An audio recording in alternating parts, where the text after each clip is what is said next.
Watching all these politicians on the left try to fake condemnation of the assassination attempt against President Trump is honestly just pitiful at this point because we know they're full of shit, they know they're full of shit, and even worse than that, we know that they're in part to blame for this with the type of disgusting rhetoric that they've been spreading about Donald Trump, where they exist off nothing but blatant lies against him, right? One example of this, AOC going out and saying, I'm against political violence. Great, then why did you vote against condemning the murder of Charlie Kirk, right? Why, a few days after his murder took place, did you get up in front of all of Congress and try to defame him with the same lies that people like Tyler Robinson used to try to justify his horrific acts of violence? You lied about Charlie after he murdered to make yourself feel better about the fact that you know that you have a part in that. Another great example of this is Mayor Mamdani trying to once again condemn political violence, which is strange, right?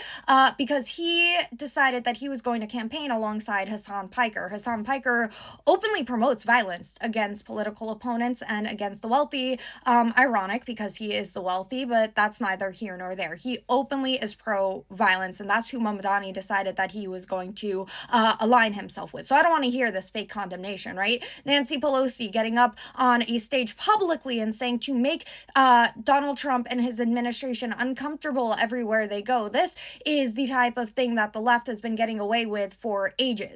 Because when you're dealing with a bunch of people who operate based off emotion and not off of facts like the left loves to do, you're going to be able to contort them into violence very quickly. You're going to be able to radicalize them very quickly because they don't have that rational part of their mindset to say, hey, maybe I should stop. Maybe I should take things more into consideration. Maybe I should be kind of objective with this. So if you call somebody Hitler enough, the uneducated are going to start believing you. This is why once the rhetoric started to happen around the ICE agents where they're referring to them as Gestapo and Nazis, we actually saw a definitive increase in hate crimes against the ICE agents, right? We saw an increase in the doxing of them and their families. When Justice Kavanaugh, right, people wanted to refer to him as a rapist despite the fact that they had no evidence whatsoever, and then there was a plot to kidnap his children.